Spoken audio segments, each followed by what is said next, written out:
If you were on the fence about getting this guy and you have the resources, you are going to see something absolutely incredible today. Let's absolutely get it.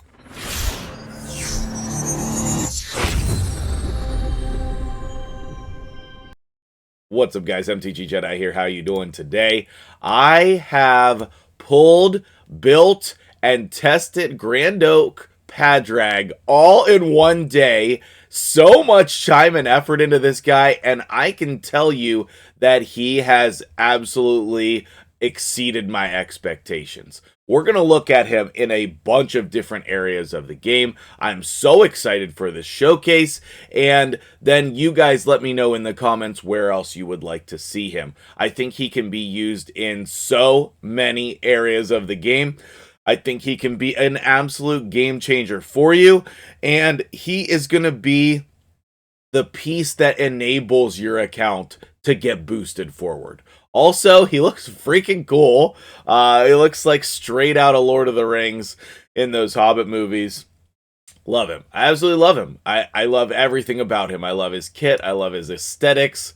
There is what is not to love. Okay, so let's go over it real quick. In case you missed something, let me real quick show you all of the things and stress why they're important. This A1, decreasing the cooldown of a random ally's skill by 2 turns. I know it sounds bad because it's a random ally, but over the course of a long fight, you had to save what? Fight in the shade. You are going to get this, especially with books going up to 50%. You are going to get this so many times. So many times. You can just like back-to-back crazy skills. It's so good. His A2 is the ally attack. Number 1, it's a full team ally attack, which we have very few of in the game. Now, he also restores any destroyed max HP, which is not going to happen all of the time, but it can happen some of the time. Even in Arena, which you would be shocked, like that doesn't work in Arena. Oh yes, because of the Life Harvest Blessing, restoring people's max HP, actually really good. And he's got that continuous heal buff as well, and it's on a 4-turn cooldown, which is not bad either. This ability, though. Oh my goodness. This is one of the best abilities in the game, period. It is on a 3-turn cooldown, and you get not only a 20% ally boost to their speed, turn meter, all of that stuff, but then after that, he removes all the debuffs from all allies. And the timing of that is so important as well. So you're going to boost them, then remove all the debuffs, and then put increased speed on there. I can't say enough about this combination of abilities. It's ridiculous. It's absolutely ridiculous. One of the best turn meter boosting abilities in the entire game. It's so good. At the start of his turn, he places a buff on each ally depending on their type. So unless your champion does something weird for their type, it's going to be really fitting and good. Attack champions get increased attack, defense champions get increased defense, support get increased accuracy, and HP-based champions get a shield. So all of that is really good and really amazing. Once in a while, you'll have like a support nuker or something. They don't usually need increased accuracy. It'd be better if they had increased attack probably. But the vast majority of the time, this is really good. Okay, it does have a 1-turn cooldown, so it's not going to be every single turn, but it's definitely enough. And last but not least, speed in dungeons. It's fine. It's not good. Like, we don't care about this as part of his kit, but if you're going to use them in dungeons, then yes, that's good. We are. I'm going to show that to you as well.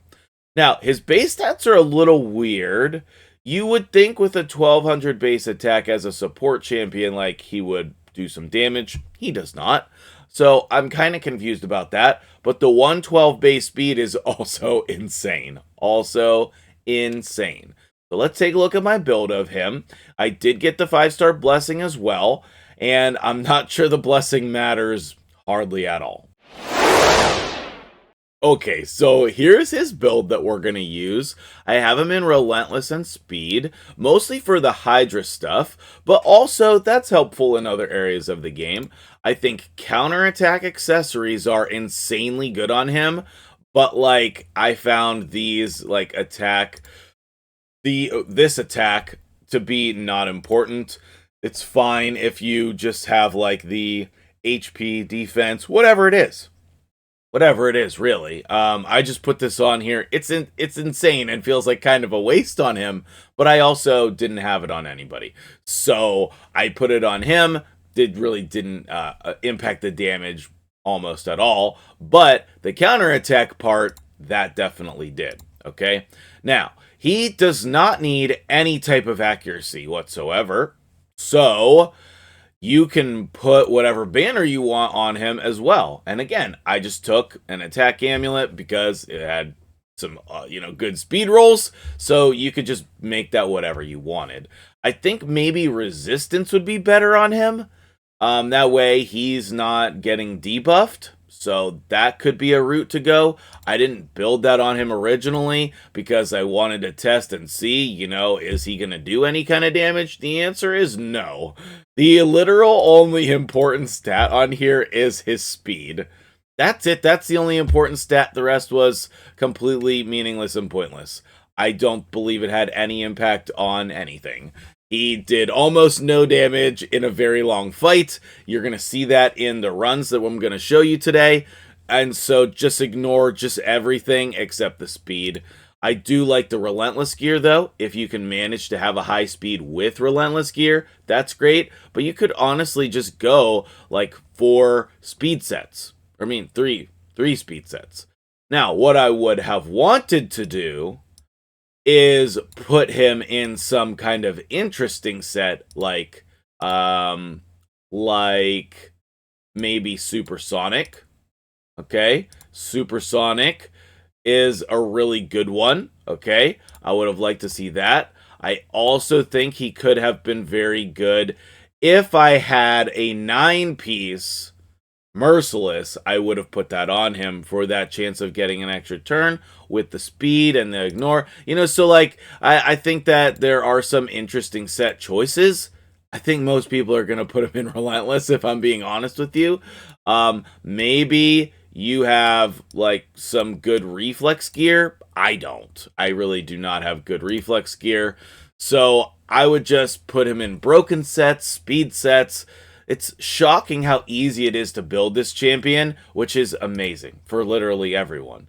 I'm sure we'll come up with some cool things to do with him in the future, but as of right now, I just don't think there is anything really important.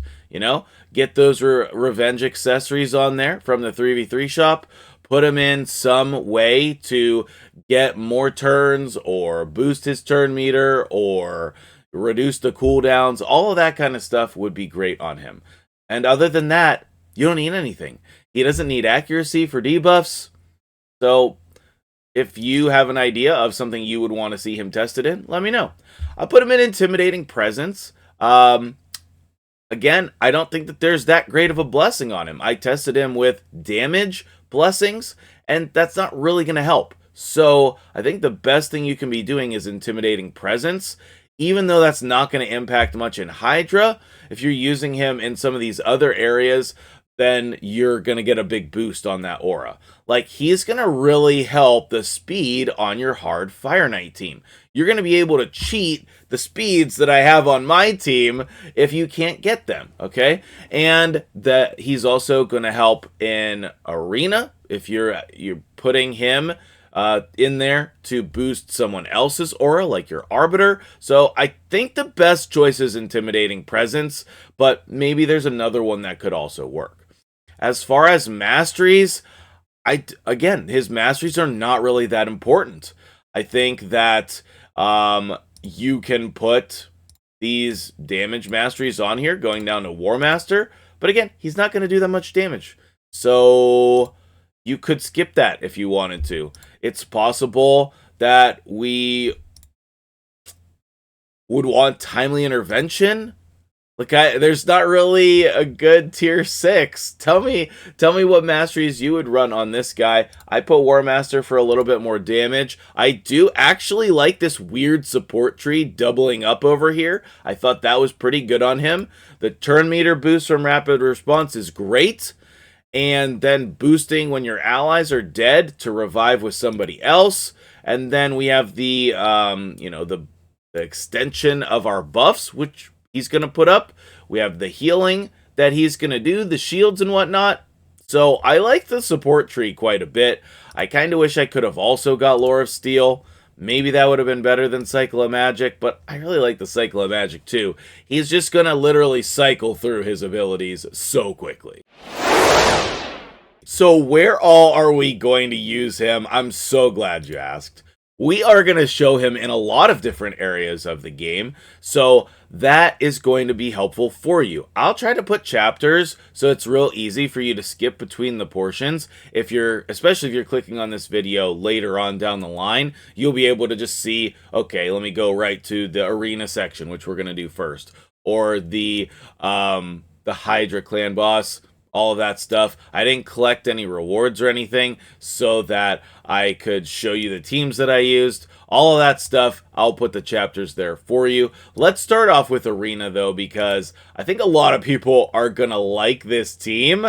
All of these victories here are from last night using this team, and it is super fun. So let's come in and look at this. Here is the team, and we're gonna fight him here. Now, one of the funny things last night when I was testing him was that when we were using Narcisse here, we fought against 4 teams in a row that had shields up. And I'm worried this morning that that's not going to be the case. But either way, I loved this team. I absolutely loved it. It is so subtly busted. Okay, so we have Arbiter in here, all right? And everybody gets Arbiter. Everybody had the possibility to get Padraig. And then I think a lot of people are going to have the King and the Queen. Now, do you need these 2 champions? Absolutely not. No, you don't need them. I will suggest some other options, but this team was actually really good, and it synergizes so well. So well. Padraig giving these 2 ally attacks that have awesome abilities on their A1s, oh, it's so good. And then the Queen here, she's going to be able to count as a secondary reviver for you in case something goes wrong.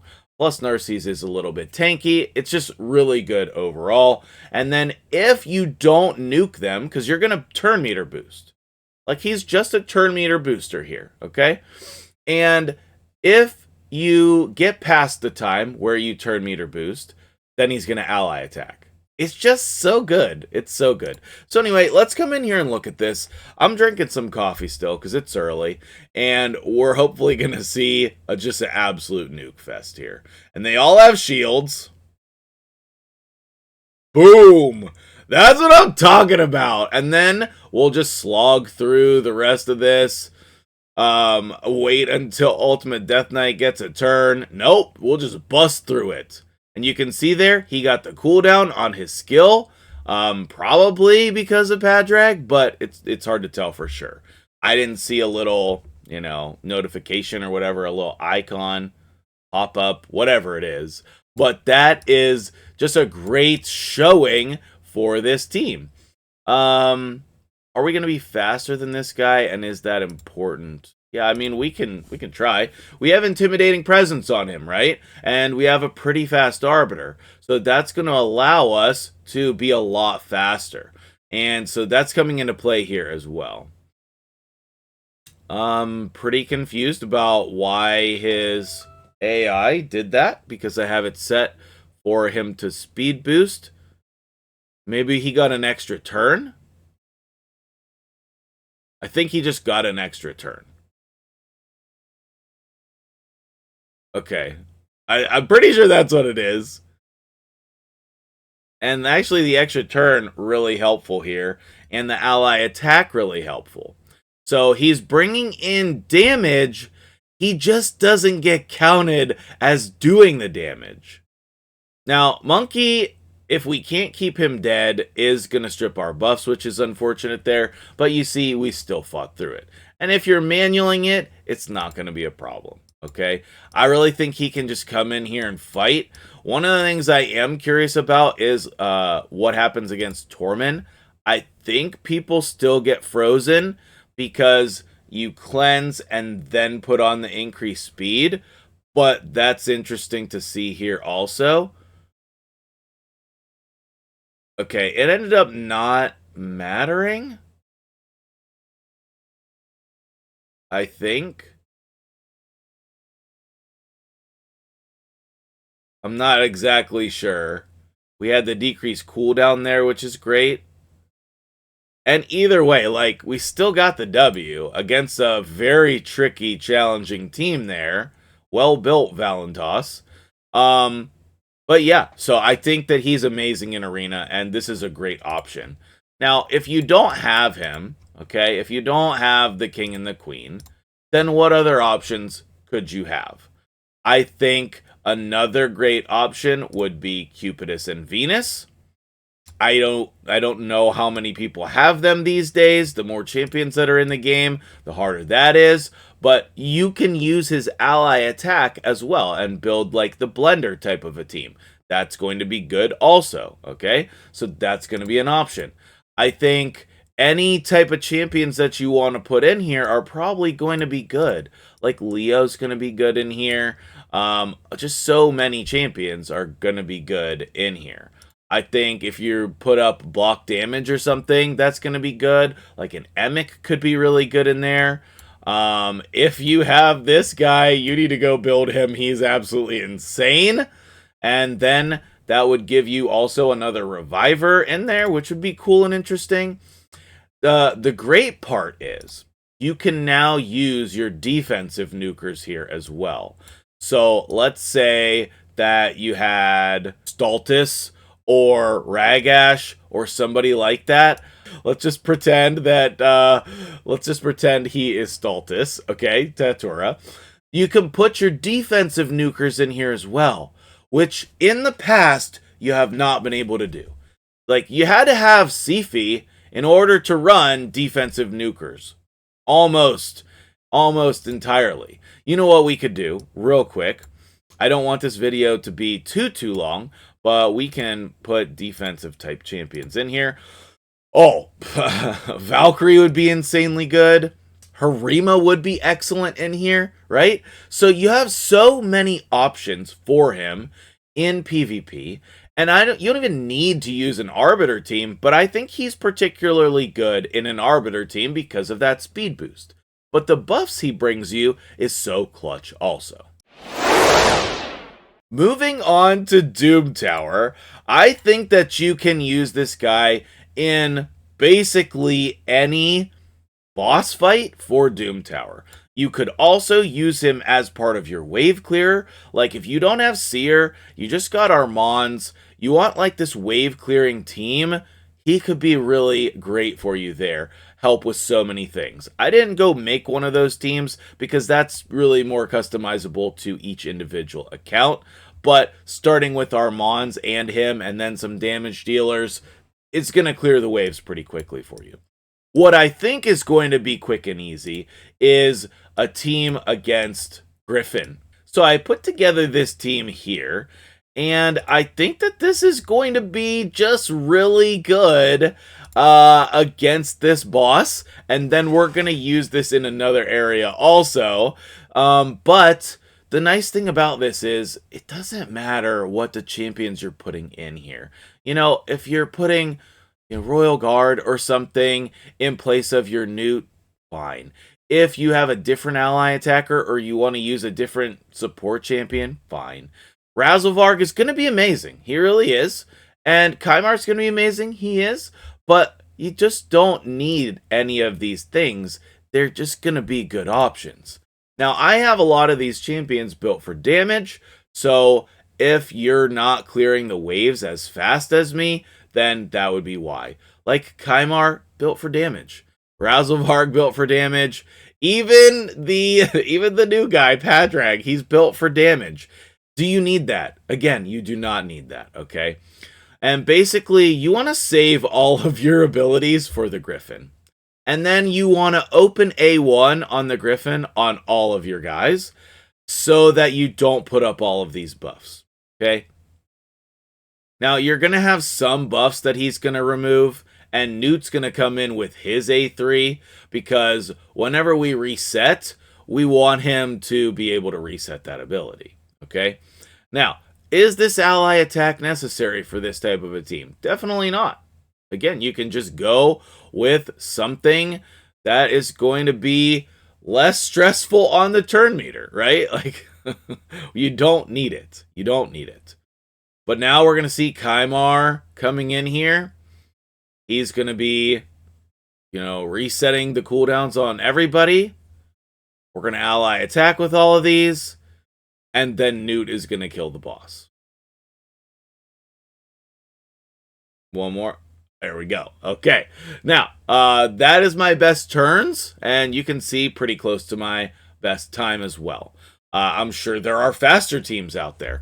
But this is just one option for speed clearing the Doom Tower. Now that the Doom Tower has been out for quite some time, we want to not only just clear the content, but we want to increase our speeds. One of the main ways you do that is with ally attack. Even on things like Bommel, you can ally attack and be helpful to speed that up, especially on the earlier levels. So this type of strategy you can use against most bosses. He may hear a whoosh, which could be the beginning of some trouble. The best part about that team, though, is that you can use it in Fireknight. And I think the majority of the player base should still be doing normal. I really do. I don't think the majority of people's accounts are well set up for doing hard Fireknight. But if you are doing hard Fireknight or you want to push for that, start with accomplishing Stage 6. Stage 10 is one of the hardest things in the game, period. I now have my Stage 10 team working. It's working very well. I did a full video on that. In case you want that, it is right here with the double newts, Kymar. Martyr is the key, and then Cardial is pretty important as well. But for today, we're going to use this same team in Hard Fireknight 6, and Padraig here with the Dungeon Aura and the Intimidating Presence is just going to do everything. He's just going to do everything that you need and want. Okay, let me show you the AI setup here because that's basically the same as the last one. Just shut off his A2 until you get to the boss. Razelvarg wants to open with his A3, but he can basically do whatever. Kymar, keep his reset turned off and then set it as number 1 here. You can also see the speeds that I'm rocking here as well. Do you need Lady Mikage this fast? No, you do not. Don't let her metamorph. You don't need it. Build her for damage. Yes, you can. And then start off with the ally attack. The Newt that's hiding behind me, you want to turn off his his A3 on round 1 and round 2, and just let him use that on round 3. So let's jump in and see the run. So you're going to see the waves get cleared pretty quickly here because of the champions I've chosen. Again, I have Razelvarg built for damage. I have all the champions built for damage. So if you're having a hard time getting through the waves, consider building everyone for damage. That's the way of the world in 2024. On wave 2, once we cycle back through our abilities, and Padraig's going to help us do that with his A1, then we're going to get through here quickly as well. The Intimidating Presence is going to be helpful to increase our speed, decrease their speeds, all of that stuff. And you can see pretty quick through the waves there. Now on the boss, we're going to do all of our ally attacks. We're going to get that shield down, and it's never going to come back up again. And that's how you want it to do, especially on Fireknight 6. On Fireknight 10, sometimes you need to let him take a turn. That's how my team works, is the boss takes a turn. Then you can see here Newt coming in to chunk the boss. And then we're going to go again. Then we're just going to go again. And then we'll finish it up. All the ally attacks. Newt coming in here, chunking the boss. And then we need a little bit more damage to just finish him off. If I had somebody in there that was giving me decreased defense, that would be helpful. But there you go. Okay, you could see best time is down there under a minute. I actually think that was with a different team, so ignore that. Best time with this team is close to a minute, though. And if you don't have as good of damage builds on everybody, then you'll go to 2 minutes. So what? It's not that big of a difference, even if you don't have that. So, what do you think of this team? What do you think of all of the teams? Let me know in the comments below, but let's go ahead and skip ahead to the last area. The last area is, of course, going to be the Hydra. Now, I'm not going to show you a run here. I'm going to show you the teams that I used, because the run is going to be pretty endgame, and I don't want people to be salty, okay? But if you're curious about the thumbnail, let's take a look at that team. I was testing out Phidias, and I'm trying to do as much damage as possible, so I put in Terrace there. But you can see Razzlevarg out-damaging Terrace, and a lot of that is thanks to Padraig and his ally attack, etc.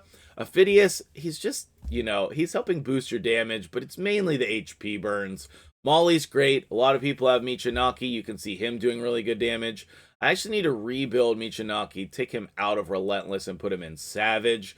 Savage is the way of the future for so many areas of the game, including Hydra. And so you could see this team here. Now let's switch over to the other team. And I actually did more damage than that, which is absolutely incredible. But the point is not me showing off the damage. The point is showing off team compositions with him. Okay, not only does he cleanse, he's bringing buffs, and that ally attack is so powerful for Hydra. Okay, it's going to be a little bit small on screen, but I can just bring it up here. Okay, so I ended up with 616 million.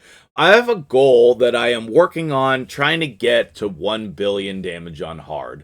And I want it to be on auto. Okay, so that's going to be a goal that I'm working on long term. But you can see so many people did so much damage here.